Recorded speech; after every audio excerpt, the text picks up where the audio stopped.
chama a atenção para o facto de que as profecias, nomeadamente as profecias que o apóstolo Paulo faz em 2 passos das Escrituras Sagradas do Novo Testamento, já referiam e já antecipavam a apostasia da Igreja Cristã ao longo dos séculos iniciais da sua história. E eu vou citar aqui apenas 2 profecias dele, do apóstolo Paulo. A primeira está em 2 Tessalonicenses, capítulo 2, ocupa os versículos 3, 4 e depois 6 a 8. O apóstolo escreveu o seguinte: ninguém de maneira nenhuma vos engane, porque não será assim, a segunda vinda, sem que antes venha a apostasia e se manifeste o homem do pecado, o filho da perdição, o qual se opõe e se levanta contra tudo o que se chama Deus ou se adora, de sorte que se assentará como Deus no templo de Deus, querendo parecer Deus. E agora vós sabeis o que o detém, para que a seu próprio tempo seja manifestado, porque já o ministério da injustiça opera. Somente há um que agora resiste, até que no meio seja tirado. E então será revelado o iníquo, a quem o Senhor desfará pelo assopro da sua boca, e aniquilará pelo esplendor da sua vinda.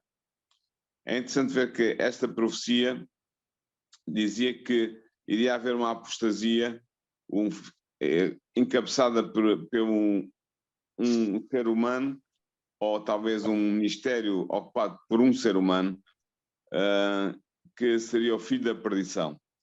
Na verdade, o apóstolo diz que havia alguma coisa que o detém ainda. Aquilo que o detinha era o Império Romano, na altura, ainda em plena força do seu vigor político e militar. Mas tanto Tertuliano como Crisóstomo e Jerónimo identificam precisamente este aspecto da profecia, que refere aquilo que detinha o filho da perdição, o homem, filho da perdição, o homem do pecado, refere que aquilo que o detinha era precisamente o Império Romano. Ou seja, que o homem do pecado iria manifestar-se como o filho da perdição depois do Império Romano se ter dissolvido. E nós sabemos que isso aconteceu no 5º século da nossa era. Mas o apóstolo não fica por esta profecia, ele faz uma outra mais tarde, que está registrada em 1 Timóteo, capítulo 4, versículos 1 a 3, no qual ele escreve: mas o Espírito expressamente diz que nos últimos tempos apostatarão alguns da fé, dando ouvidos a espíritos enganadores e a doutrinas de demónios, pela hipocrisia de homens que falam mentiras, tendo cauterizado a sua própria consciência, proibindo o casamento e ordenando a abstinência dos manjares que Deus criou para os fiéis, a fim de usarem Deus com a ação de graças. Aqui faz já uma referência clara a algumas doutrinas que a Igreja medieval iria pôr a funcionar no seu conjunto de crenças gerais. A proibição do casamento. Nós sabemos que por volta do ano 1000 foi proibido aos padres da Igreja Católica Apostólica Romana casarem-se, e continua a ser assim desde então. Esta referência à abstinência de manjares tinha a ver certamente com a proibição de consumir carne na quaresma, que é precisamente o momento em que estamos a viver hoje, a quaresma depois do carnaval, ou então a proibição do consumo de carne à sexta-feira, durante a semana. E esta observação sobre cauterizar a consciência, penso que terá a ver com a casuística moral promovida pela Igreja em troca de vantagens temporais. Quem se destacou muito nesta casuística moral manipulada em favor da ação da Igreja foram os jesuítas, que têm e tiveram uma perspectiva muito própria sobre a moral e sobre como ela deve ser vergada ao serviço dos interesses da Igreja. Mas foi então assim, nos primeiros séculos, que houve uma gradual entrada de costumes e de crenças pagãs. Nós já vimos isso no programa anterior, falei-vos da entrada na Igreja da prática da adoração usando imagens das figuras adoradas, e falei-vos também da introdução do domingo, e vou falar mais ainda do domingo como dia de guarda.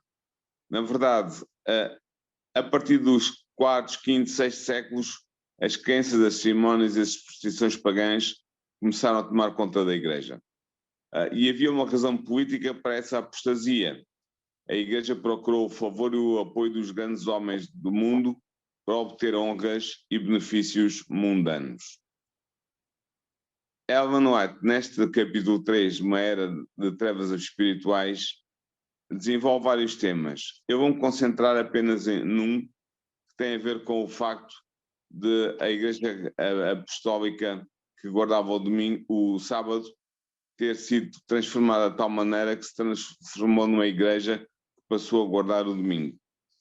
E esta supressão do sábado em favor do domingo tem uma história muito interessante que é contada por um autor chamado Samuel Bacchiocchi, que escreveu uma tese que defendeu na Universidade Gregoriana Pontifical de Roma.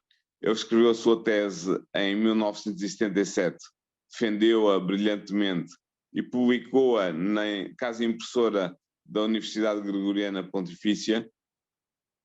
E essa tese foi escrita em inglês e chama-se, ou designa-se como From Sabbath to Sunday, do sábado para o domingo. E o subtítulo é A Historical Investigation of the Rise of Sunday Observance in Early Christianity, ou seja, uma investigação histórica sobre o surgimento da observância do domingo no cristianismo primitivo, ou no cristianismo inicial.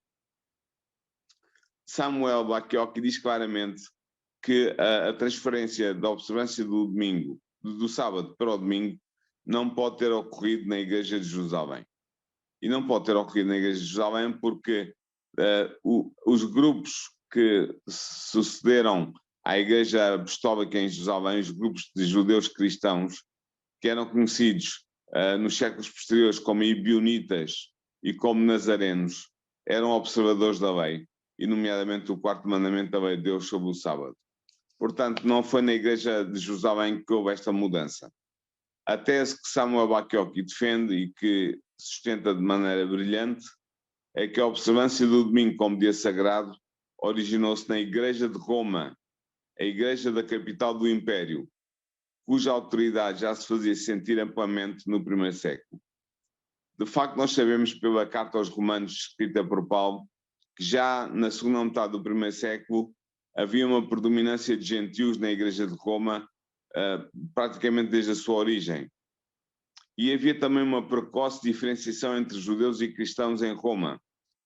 De facto, nós sabemos que em 49 da nossa era, o imperador Cláudio expulsou os judeus de Roma sem fazer distinção entre judeus e judeus cristãos. Atos 18, versículo 2, fala-nos precisamente disso. Mas, 4 anos depois, em 53 da nossa era, Nero vai acusar os cristãos do fogo de Roma. Ou seja, já o povo de Roma e as autoridades romanas sabiam fazer bem a distinção entre judeus puros e judeus cristãos ou cristãos na cidade de Roma. Nós sabemos também que devido às revoltas judaicas de 66 a 70 e de 132 a 135, revoltas em que os judeus se revoltaram contra a autoridade do Império e deram origem a 2 guerras muito violentas e demoradas, a imagem pública dos judeus no Império era negativa. O imperador Adriano, depois de 135 da nossa era, ilegalizou a prática da religião judaica e a observância do sábado. Ora bem, estes sentimentos e medidas anti-judaicos fizeram com que os cristãos de Roma quisessem mostrar a sua clara separação dos judeus, quisessem mostrar claramente que não eram judeus nem praticavam a religião judaica. E uma dessas medidas foi abandonar o sábado como dia de guarda e substituiu por um outro dia. Na verdade, uma leitura da literatura cristã do segundo século, já no segundo século, mostra que à data do reinado do imperador Adriano, os cristãos adotaram uma política de radical diferenciação em relação aos judeus. E nós sabemos que nessa altura foi escrita uma ampla literatura anti-judaica, neste segundo século, condenando os judeus tanto de um ponto de vista social como de um ponto de vista teológico. Exemplos dessa literatura antijudaica cristã é, por exemplo, o Diálogo com Trifão, do Justino Mártir, do segundo século, segunda metade do segundo século, ou então o Contra Celso, do teólogo Orígenes, já na entrada do terceiro século. Mas há outros livros que eu poderia citar. É interessante ver que nestas obras antijudaicas dos cristãos, o sábado é interpretado como uma marca para distinguir os judeus, de modo a serem castigados pelas autoridades do Império. E tem outros argumentos muito estranhos para nós hoje sobre as razões porque o sábado era um dia de maldição e não um dia de bênção. A verdade é que a Igreja de Roma adotou medidas para desencorajar a observância do sábado. Nós sabemos isso por Justino, um teólogo e um filósofo cristão que ensinou em Roma no segundo século, a partir de 150 da nossa era. As suas atitudes para com o sábado são altamente críticas. Outros escritos dos primeiros cristãos também indicam que houve a transformação do sábado num dia de jejum e de luto, sem reunião eucarística, ou seja, sem a ceia do Senhor ser celebrada nesse dia, em Roma, na cidade de Roma e na Igreja Cristã de Roma. Depois, nós também vemos que esta controvérsia contra o sábado e a favor do domingo teve influência, ou recebeu influência da controvérsia da Páscoa. A Igreja de Roma procurou impor, desde o segundo século da nossa era, sobretudo entre 116 e 126, uma polémica a propósito do domingo da Páscoa contra a celebração da Páscoa no dia 14 de Nisan, como faziam os judeus. E isto foi também por motivos antijudaicos. A Igreja de Roma queria se separar claramente da religião judaica e, portanto, não podia, no seu entender, continuar a observar a Páscoa, o sacrifício, a celebração anual do sacrifício de Jesus na cruz, não podia continuar a celebrar no 14 de Nisan, que é a data da Páscoa judaica, precisamente, que foi também o dia em que Jesus morreu. Por isso eles inventaram o domingo de Páscoa. Todos os historiadores da Igreja Apostólica e cristã concordam hoje que esta transferência do 14 de Nisan para o domingo de Páscoa imediatamente a seguir foi uma abertura para a sacralização do domingo semanal. Porquê? Porque ambas as festas, o domingo de Páscoa e o domingo semanal, comemoravam a ressurreição de Jesus nesse dia. Depois nós sabemos que a influência da Igreja de Roma era já muito forte, no segundo século da nossa era. Começava a despontar a sua influência global sobre as restantes igrejas. Nós sabemos isto, por exemplo, por causa da carta que Clemente, bispo de Roma, escreveu à Igreja de Corinto em 95 da nossa era, para suster uma discórdia interna que estava a acontecer nessa Igreja de Corinto. E esta tentativa do Papa de Roma, Clemente, bispo de Roma, procurar interferir nessa polémica e fazê-lo com sucesso, mostra já a influência dos bispos de Roma na Igreja geral, na Igreja Católica, na Igreja Universal.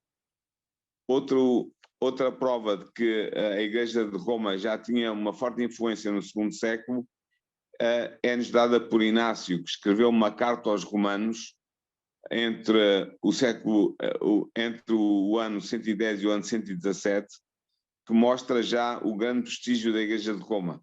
A maneira como Inácio se dirige à Igreja de Roma e aos romanos crentes é uma maneira diferencial, uma maneira respeitosa, uma maneira que mostra o prestígio que a Igreja de Roma já tinha. Outra prova do segundo século do prestígio crescente da Igreja de Roma é-nos dada por Irineu, bispo de Lyon, no livro que escreveu contra as heresias, entre 175 e 189 da nossa era. Aí ele trata a Igreja de Roma como o padrão, a crença dogmática da Igreja de Roma como o padrão da crença dogmática da Igreja Apostólica ou da Igreja Universal do seu tempo.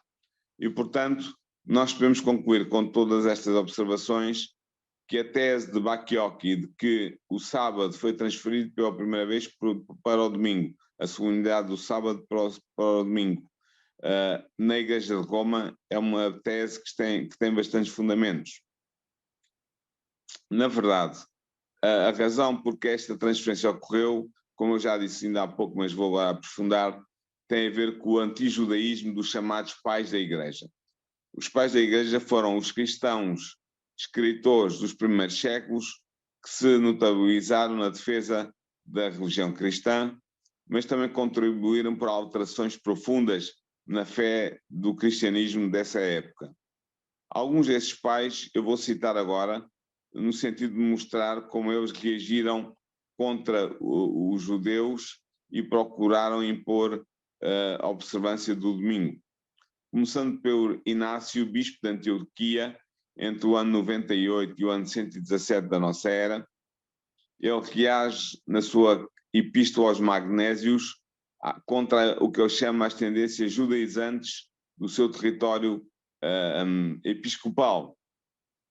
Ele condena na Epístola aos Magnésios o sabatizar, aquilo que ele chama o sabatizar, ou seja, a observância do sábado segundo os costumes judeus. Isto mostra claramente que havia ainda muitos cristãos do seu tempo, no princípio do segundo século, que observavam o sábado ainda como dia sagrado. Outro autor também dos pais da Igreja, Barnabé, que é um pseudónimo, nós não sabemos o nome verdadeiro deste autor, ele escreveu a sua obra entre o ano 130 e o ano 138 da nossa era, escreveu a chamada Epístola de Barnabé, em Alexandria. E nesta epístola há a primeira referência explícita à observância do domingo pelos cristãos. O sábado é esvaziado do seu conteúdo teológico e religioso, é depreciado, é condenado. E esta epístola exemplifica já a tensão forte que existia entre os cristãos e os judeus, tensão essa que levou ao abandono do sábado e à aceitação do domingo pela Igreja pós-apostólica. Por último, um outro autor que eu já referi há pouco, Justino de Roma, que foi filósofo e teólogo cristão, ensinou entre os anos 138 e 161 da nossa era na cidade de Roma, ao serviço da Igreja de Roma. Ele escreveu duas obras que chegaram até nós, a Apologia, duas apologias, na verdade, e uma obra, um diálogo chamado Diálogo com Trifã. O sábado, segundo Justino, nestas obras é uma ordenança temporária e apenas para os judeus, para os assinalar, para os destacar, de maneira que eles possam ser castigados pelas autoridades do Império. E ele diz que o sábado duraria até à vinda de Cristo e não mais do que isso. Portanto, Justino é aqui um representante claro da atitude antijudaica da Igreja de Roma. Ele diz que o dia da adoração dos cristãos romanos, já na sua época, na metade do segundo século, era o que ele chama o dia do sol. Ele diz isso claramente na primeira apologia, no capítulo 67, nos parágrafos 3 e 7, que eu vou ler. Ele escreve o seguinte: no dia que se chama do sol, celebra-se uma reunião de todos os que moram nas cidades ou nos campos. E aí se lê, enquanto o tempo permite, as memórias dos apóstolos ou os escritos dos profetas. Celebramos essa reunião geral no dia do sol, porque foi o primeiro dia em que Deus, transformando as trevas e a matéria, fez o mundo. E também o dia em que Jesus Cristo, nosso Salvador, ressuscitou dos mortos. Ou seja, nós podemos concluir que a literatura dos pais da Igreja mostra já a presença de fortes sentimentos anti-judeus por causa das reações sociais no Império contra os judeus, que levavam ao afastamento consciente dos cristãos em relação ao judaísmo. A adoção do domingo como novo dia de adoração motivado pela necessidade de afastamento do judaísmo foi, nesta altura, uma realidade. Mas nós podemos perguntar, muito bem, nós percebemos que eles tenham afastado o sábado da sua lista de dias de crenças sagradas da Igreja Cristã. Mas então, por que adotaram o domingo? Por que substituir o domingo em lugar do sábado? E não um outro dia da semana qualquer? A resposta tem a ver com o facto de o sol ser fortemente adorado nesse dia, no dia do domingo. O antijudaísmo da Igreja Cristã no segundo século criou a necessidade de se substituir o sábado por um novo dia de adoração. Mas qual seria esse dia? Sob a influência da adoração solar pagã, escolheu-se o dia do sol, o domingo. Nós sabemos que o dia de domingo continua a ser o chamado nas línguas germânicas, por exemplo, no inglês e no alemão, dia do sol. E esta expressão domingo vem do latim dies dominis, que significa dia do Senhor, e deu na nossa língua portuguesa a palavra domingo. Mas este dia de domingo, este dia do sol, o primeiro dia da semana, era um dia que era dedicado ao sol pelos romanos há algum tempo antes de haver esta mudança do sábado para o domingo. Na verdade, a antiguidade do culto do sol em Roma é muito grande. No início do segundo século antes de Cristo, houve a introdução do culto oriental do sol invicto, o sol Mitra ou o sol Elagabal, o que aumentou a influência social romana do culto do sol em Roma. Além disso, por esta altura já existia no primeiro século no primeiro século da nossa era, já existia a semana planetária de 7 dias, em que o dia do sol, o domingo, era o primeiro e mais importante dia, devido à influência do culto do sol na sociedade romana. Esta importância acrescida do dia do sol continua a desenvolver-se ao longo do tempo, do primeiro e do segundo século. A conjugação da adoção da semana planetária dos 7 dias com os cultos do sol invictus deu um lugar de destaque ao dia do sol já no início do século II, tornando o primeiro o mais prestigiado e o mais importante dia da semana pagã, precisamente o primeiro dia da semana.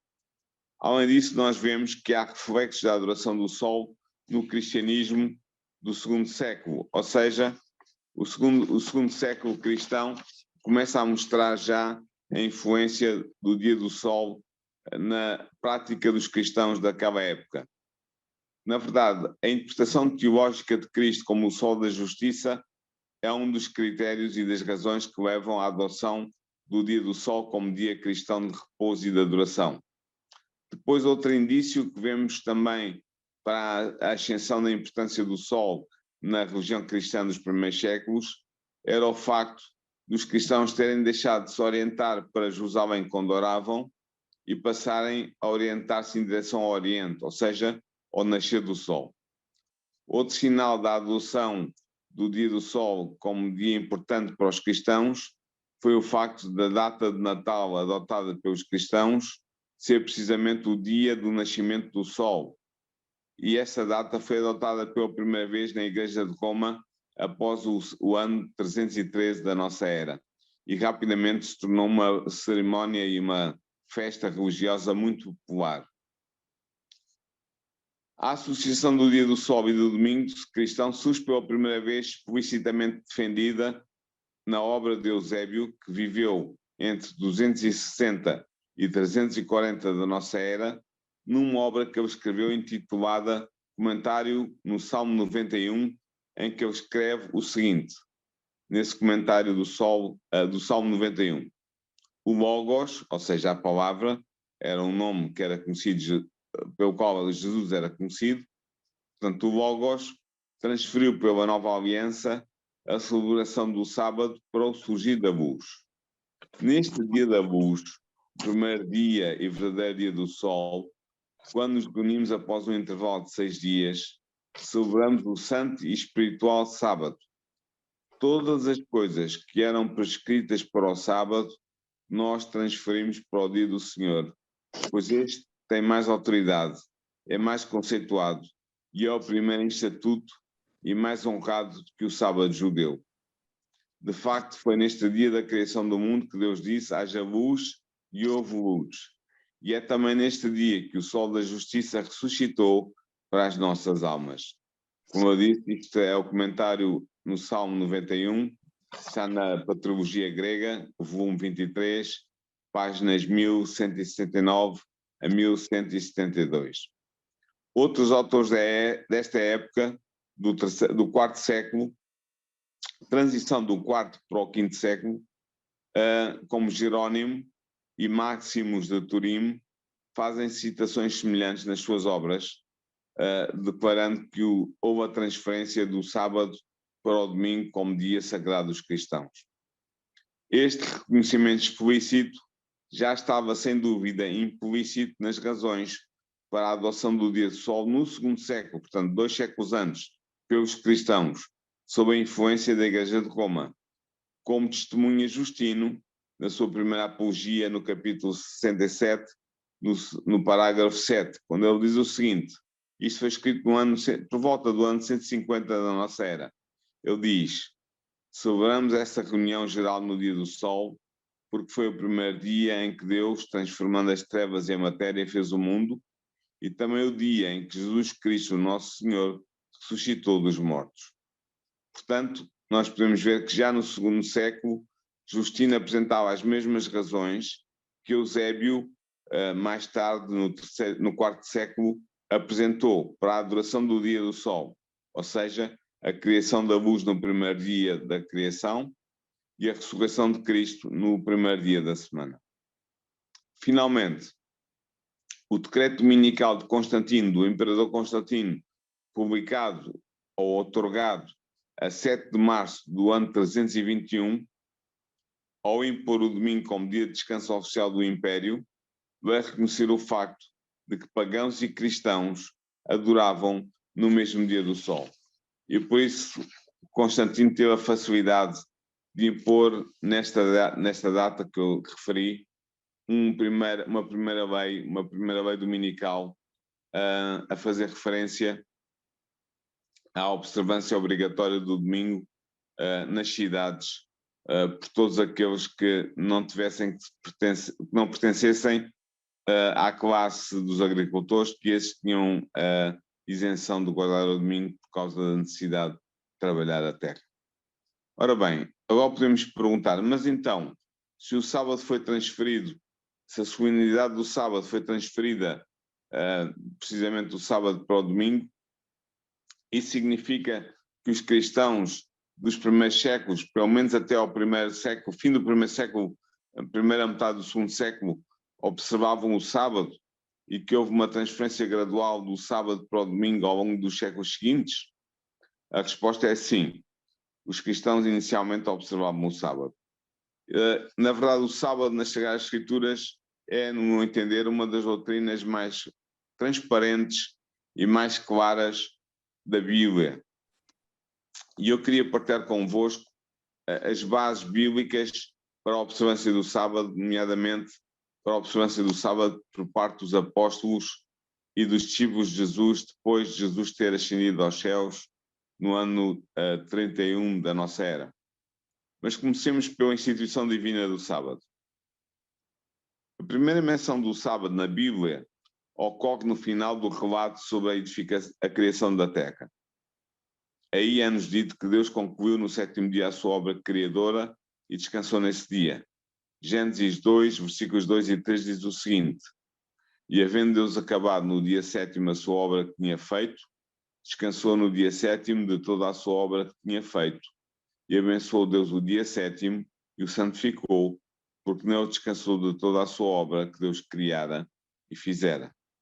Fim de citação. Note-se que Deus não só descansou, como também abençoou e santificou o sétimo dia, o sábado. Por meio destas três ações cheias de significado, Deus instituiu solenemente o sábado como memorial da criação da terra. Ora, não há dúvida de que este dia deveria ser observado pela humanidade, pois Deus, ao preferir no Monte Sinai a sagrada lei dos 10 mandamentos, ordenou ao seu povo que guardasse o sábado. Em Êxodo 20, versículos 8 a 10, está escrito o seguinte: lembra-te do dia de sábado para santificá-lo. Trabalharás durante 6 dias e farás toda a tua obra. O sétimo dia, porém, é o sábado de Yahvé, teu Deus. Não farás nenhum trabalho. Notem que a razão que Deus dá neste mesmo mandamento da sua lei para explicar a necessidade do homem descansar no sétimo dia é precisamente o facto de ele ter descansado na criação do nosso planeta no 7º dia. Ao assim fazer, Deus abençoou o dia de sábado e o santificou, como diz Êxodo 20, versículo 11. Portanto, Deus quer que o homem siga o exemplo divino e repouse no sábado, respeitando a sua santidade. É interessante notar que o mandamento do sábado, como parte da lei de Deus, não apenas foi solenemente proferido pela voz do próprio Deus no Sinai, como nos diz Neemias 9, versículos 13 a 14, como foi escrito pelo dedo de Deus nas sagradas tábuas de pedra em que ficou registado o decálogo, os 10 mandamentos. Êxodo 24, 12 diz o seguinte: Então disse o Senhor a Moisés: Sobe a mim ao monte e fica lá, e dar-te-ei tábuas de pedra e a lei e os mandamentos que tenho citado, para os ensinar. Este facto é importante, porque ele revela simbolicamente a perpetuidade do mandamento do sábado. Assim, sabendo que tudo o que Deus faz é para sempre, como diz Eclesiastes 3, versículo 14, não ficamos admirados de saber também que os mandamentos da lei de Deus não podem ser alterados ou abrogados, estando firmados para sempre, como diz Salmos 119, versículos 151 e 152. Deus instituiu o sábado não apenas para ser o memorial da criação, mas também para ser um sinal da aliança estabelecida entre ele e o seu povo. Como funciona então o sábado como sinal?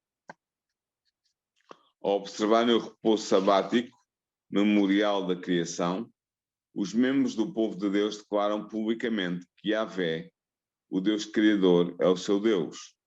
É isso que nos diz, por exemplo, Ezequiel, capítulo 20, versículo 20. E dado que o sábado é um dia santificado pelo Criador, ao repousar nesse dia, o povo de Deus declara que o Deus Criador é o Deus que os santifica. De facto, Deus disse a Moisés, em Êxodo 31, versículo 13 e 14, Tu, pois, fala aos filhos de Israel, dizendo, certamente guardareis os meus sábados, porquanto isto é um sinal entre mim e vós nas vossas gerações, para que saibais que eu sou o Senhor que vos santifico. Portanto, guardareis o sábado, porque é santo para vós. Aquele que o profanar, certamente morrerá. Assim, enquanto sinal da aliança de Deus com o seu povo, o sábado estará em vigor perpetuamente. É isso que nos diz Êxodo 31, versículos 16 e 17. Ele não foi apenas instituído por Deus para o povo de Israel, como defendem alguns cristãos. Primeiro, porque ele foi instituído na semana da criação, para ser observado pelo homem, pelo ser humano, milhares de anos antes da existência do povo de Israel. É o que nos diz Gênesis 2, versículos 1, 2 e 3. Por isso, Jesus disse claramente que o sábado foi feito por causa do homem, uma citação que está em Marcos 2, versículo 27.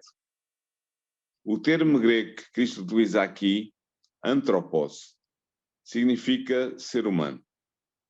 Portanto, o sábado não foi feito apenas para o israelita ou para o judeu, foi feito para o homem, para o ser humano. Segundo, porque Deus não faz acepção de pessoas, como diz Romanos 2, versículo 11. Portanto, ele não diferencia entre judeus e não judeus quanto à obrigação de se observar a sua lei. Terceira razão, porque o Antigo Testamento é bem claro ao afirmar que também os gentios que aceitavam ingressar na aliança com Deus deveriam observar o sábado. O profeta Isaías diz isso claramente em Isaías 56, versículo 1 e 2, versículos 6 e 7. E o próprio mandamento do sábado fala do estrangeiro como devendo guardar esse dia.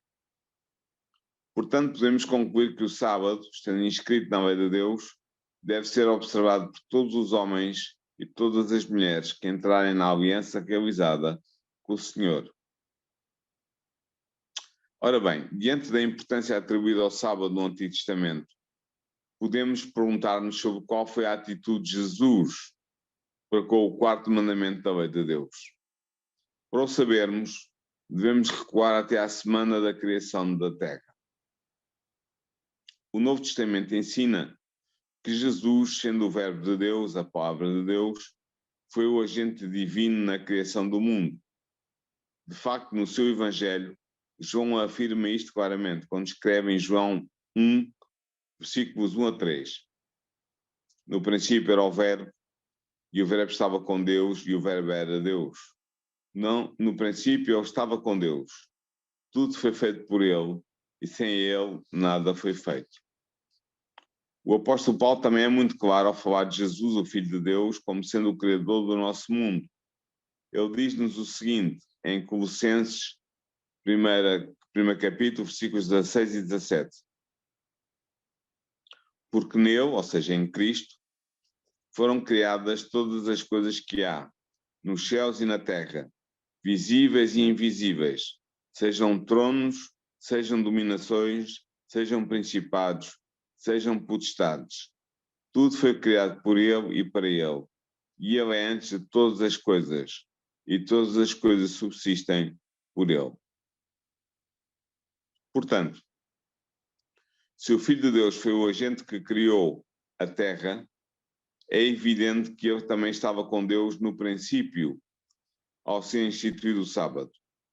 Por isso não é de admirar que Jesus tenha declarado ser, como ele diz, Senhor do sábado. Mateus 12, 8 e Marcos 2, 28 dizem-nos isso. Ele era efetivamente o Senhor do sábado, pois o sábado tinha sido instituído por ele na semana da criação do mundo. Mas podemos perguntar, enquanto ser humano, como se relacionou Jesus com o mandamento do sábado? Segundo as suas próprias palavras, Jesus guardou perfeitamente todos os mandamentos de Deus do seu Pai. Ele afirmou o seguinte: se guardares os meus mandamentos, permanecereis no meu amor, do mesmo modo que eu tenho guardado os mandamentos do meu Pai e permaneço no seu amor. João 15, versículo 10. Como é bem sabido, entre estes mandamentos encontra-se o mandamento do sábado. Assim, podemos concluir que Jesus guardou o sábado. Esta conclusão é fortalecida pelo facto de os evangelhos nos dizerem que Jesus tinha o costume, é a palavra que é utilizada, ele tinha o costume de ir adorar na sinagoga ao sábado e durante o seu ministério público ele ensinava o povo aos sábados.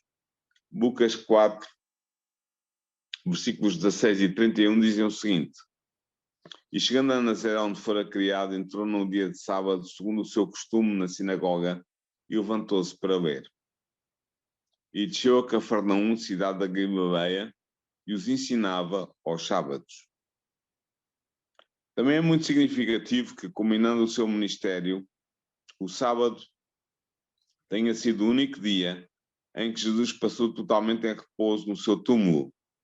Veja-se Marcos 15, versículos 42 a 46 e Marcos 16, versículos 1, 2 e 9. Ele assim fez para repousar da sua obra redentora no mesmo dia em que tinha repousado da sua obra criadora. Portanto, se Jesus guardou o sábado até na sua morte, poderia ele ter mudado a opinião sobre a santidade do sábado após a sua ressurreição? A resposta a esta pergunta é claramente não. E porquê? Porque, como diz Hebreus 13, 9, Jesus Cristo é o mesmo ontem e hoje, ele o será por toda a eternidade. Se ele foi o instituidor do sábado na criação, e se ele observou o mandamento do sábado durante o seu ministério terrestre e na sua morte, certamente ele não anulou o mandamento do sábado após a sua ressurreição. A provar isto está a ausência nos evangelhos de qualquer declaração sua a abrogar ou a transferir o mandamento do sábado para um outro dia qualquer. Pelo contrário, Jesus afirmou claramente no início do seu ministério que não tinha vindo para revogar a lei e os profetas. Em Mateus capítulo 5, versículos 17 e 18, Jesus disse o seguinte: não cuideis que vim destruir a lei aos profetas. Não vim revogá-los, mas dar-lhes pleno cumprimento. Porque em verdade vos digo que até que passem o céu e a terra, não será omitido nem um só i, uma só vírgula da lei, sem que tudo seja realizado. Ao afirmar aqui a perenidade da lei, Jesus estava a afirmar também necessariamente a perenidade do quarto mandamento dessa lei. Estava, pois, a sustentar a perenidade do sábado como dia de repouso e de adoração. Podemos também ter a certeza de que Jesus queria que os seus discípulos continuassem a observar o sábado, mesmo após a sua ressurreição e ascensão ao céu. Esta certeza radica no facto de Jesus ter instruído os discípulos a pedirem a Deus para que, na época da destruição de Jerusalém, a sua fuga não devesse ocorrer no inverno ou no sábado, como diz Mateus 24, versículos 20 e 21. Jesus sabia bem que a destruição de Jerusalém viria a acontecer apenas no ano 70 da nossa era, cerca de 40 anos após a sua ressurreição e a sua ascensão ao céu. Portanto, ao instruir desta forma os seus seguidores, Jesus indicou que o mandamento do sábado ainda estaria em vigor para eles 40 anos após a sua ressurreição e que ele esperava que os seus discípulos o observassem. Podemos, pois, concluir que Jesus observou o sábado e não o anulou ou transferiu após a sua ressurreição para outro dia. Neste caso, nós, como discípulos fiéis de Jesus, devemos seguir o seu exemplo e observar o sábado como ele observou. O apóstolo Pedro, em 1 de Pedro 2, versículo 21, diz o seguinte: porque para isto sois chamados, pois também Cristo padeceu por nós, deixando-nos o exemplo para que sigais as suas pisadas. Este é o exemplo de Cristo, a observância do sétimo dia, o sábado como dia sagrado. Aliás, esta foi a atitude adotada pelos discípulos de Jesus após a sua ressurreição. Logo após a morte de Jesus, nós vemos as suas discípulas repousarem no sábado conforme o mandamento. Lucas 23, versículo 54 a 56, e Lucas 24, 1 dizem o seguinte: e era o dia da preparação, e amanheceu o sábado. E as mulheres que tinham vindo com ele da Galileia seguiram também e viram o sepulcro, e como foi posto o seu corpo. E voltando, elas prepararam especiarias e ungüentos, e no sábado repousaram conforme o mandamento. E no primeiro dia da semana, muito de madrugada, foram elas ao sepulcro, levando as especiarias que tinham preparado. Ou seja, mesmo tendo diante de si a importante tarefa de preparar o corpo morto de Jesus para a sepultura, as discípulas de Cristo suspenderam essa tarefa para descansar no sábado. Isto mostra bem que os seguidores de Jesus eram observadores do sábado durante todo o ministério do seu mestre, o que permite concluir também que Jesus nunca lhes ensinou que o sábado tinha sido abolido. Aliás, o Novo Testamento indica claramente que os apóstolos de Cristo continuaram a observar o sábado após a ressurreição e a ascensão de Jesus ao céu. O apóstolo Paulo tinha o costume de ir ao sábado à sinagoga e costumava também proclamar o Evangelho ao sábado. Atos 17, versículo 2 diz o seguinte: e Paulo, como tinha por costume, foi ter com eles e por 3 sábados disputou com eles sobre as Escrituras. Agora, pode-se dizer que Paulo por si a si apenas para com os judeus, mas esta conclusão é errônea. Ele também agia do mesmo modo para com os gentios a quem ele proclamava o Evangelho. Na cidade pagã de Antioquia da Pisídia, uma cidade pagã, Atos 13, versículos 42 a 46, diz o seguinte: quase toda a cidade se reuniu para ouvir a palavra de Deus da boca de Paulo num sábado.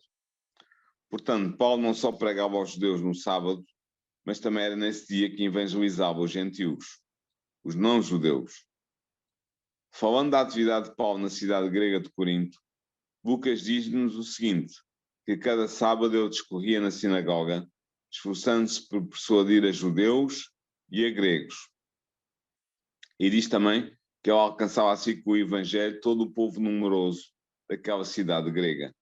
Atos 18, versículos 4 e versículos 9 a 11.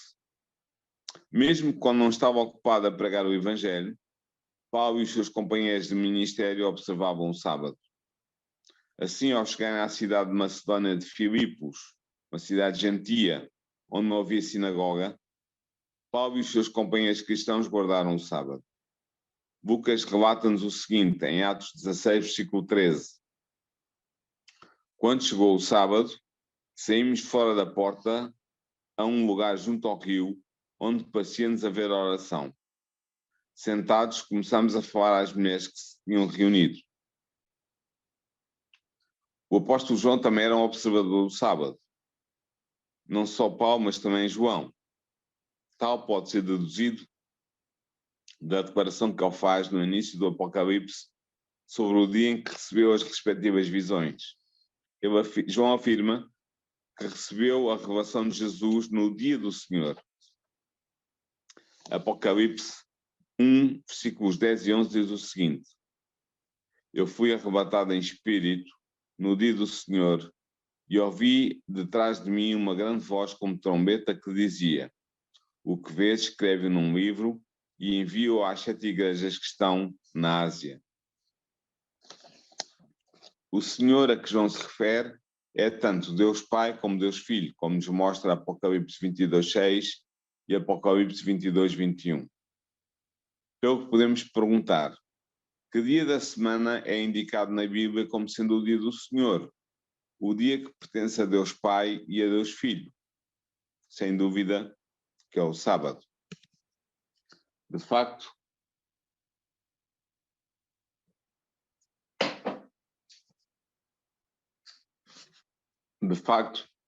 como eu estava a dizer,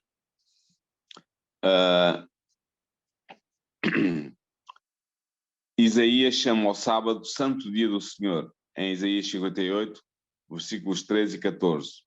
E o próprio Jesus declara que ele é o Senhor do sábado, ou seja, que o sábado é o seu dia, em Mateus 12, 8. Portanto, ao fazer menção do dia do Senhor, o apóstolo João mostra ser um observador do sábado, pois João sabia muito bem que Cristo se tinha declarado Senhor do sábado e sabia também que o sábado era o dia do Senhor nas Escrituras do Antigo Testamento. Assim, ao referir-se ao dia do Senhor, João tinha forçosamente em vista o sábado. Portanto, a referência de João ao dia do Senhor mostra também que ele ainda era observador do sábado, pois de outro modo ele nunca se referiria a esse dia como sendo o dia do Senhor. Além disso, ao mencionar o sábado, o dia do Senhor, o apóstolo mostra que o sábado ainda estava em vigor para os cristãos no fim do século I, pois o Apocalipse foi escrito por volta do ano 95 da nossa era. Na verdade, não é de admirar que os discípulos de Jesus que constituíram a Igreja Apostólica tenham observado o sábado. Afinal, a Bíblia ensina que quando Deus recriar a Terra, quando fizer desta Terra uma nova Terra, toda a humanidade redimida continuará a observar o sábado. De facto, nos dois últimos versículos do livro de Isaías, isto fica bem claro.